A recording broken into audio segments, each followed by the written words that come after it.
In 2015, when I started doing YouTube videos, I decided to get a DSLR camera. I figured it'd be the best way to kind of really kickstart my channel and make sure the production quality was, if not shot well, at least gave it the best footage I could possibly give it going in. And being new to the medium, I looked around, and more than the brand name, I looked for the quality that I could afford. And therefore I settled on Nikon. This is the D3300, and I got this for about $583 back in 2015. I did look at Canon back then, and it was a little bit prohibitively expensive, and moreover, I wanted to have 1080p 60 frames a second, and the Canons at that time just were not giving me that level. For like $700, $800, you're still only getting 1080p 30. So that was a mindset I had at the time. And for the last 6 years, I have been using my D3300 for when I shoot videos that aren't in front of this green screen with this chair. You guys have seen that. All the videos shot at the bar are shot on this.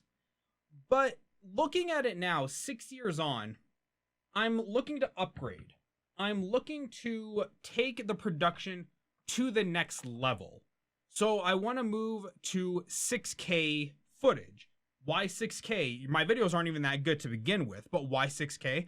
Well, the Blackmagic Pocket Cinema 6K is around the same MSRP cost as some of the other cameras at 4K for Canon, for Sony, for even Pentax and Panasonic.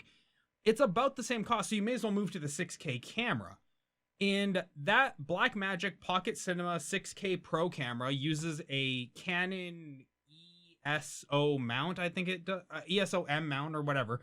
But it got me to thinking about, what am I gonna do with my current setup? I did invest back in 2019 in cinema lenses to get a more anamorphic kind of look to my videos, which came out with varying results, but that's more to the whole one person shooting setup kind of thing. But I was looking at it and I'm like, what am I gonna do with these lenses? And it got me to thinking that I may have made a mistake. 6 years ago, I may have made a mistake picking Nikon as the brand I want to go with. Because from everything I see, Canon mounts are used in tons of other places. They're more valuable in the resale market.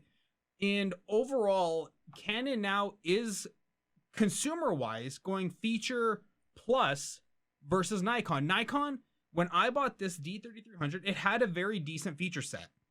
But as we've come into 2021, it's not that good anymore. Nikons have become extraordinarily expensive for the lack of video features that you get for something like what I do. And a lot of people do YouTube nowadays. A lot of people use DSLRs as webcams for their Twitch streams. And these are things that companies have to look at when they design consumer market products. Canon has really embraced this in looking now at the T7, the SL3, the T7i, the T8, the T8i, all those kind of cameras. They come in with a extremely nice feature set, 4K 30 frames a second, 4K 24 frames a second, clean HDMI out, the auto timer turn off, where you can actually disable the timer that turns off if the camera is left on for X amount of time. That is very nice. This damn thing has a 10 or a 30 minute max on it.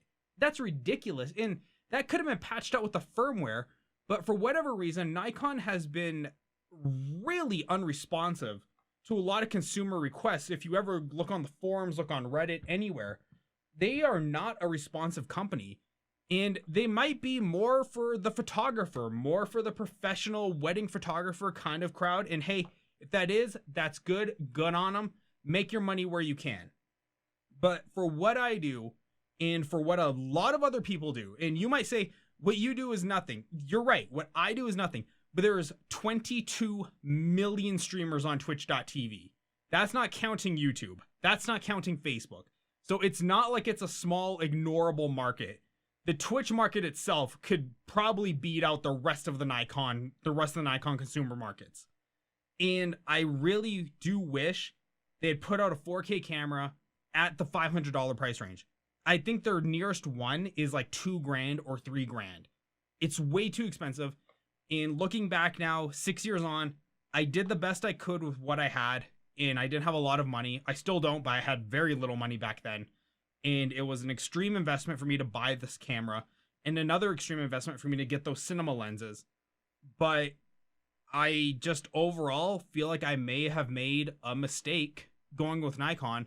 And going forward, I'm pretty sure I'm going to be going Canon just all the way, because it just seems to be more widely adopted, not only by the consumer market, but even by third parties like Blackmagic. They're using the Canon mount. And I don't want to have to keep buying a million adapters where I'm going to have to get for my Rokinons. So I think that's just where I'm going to be going with this now.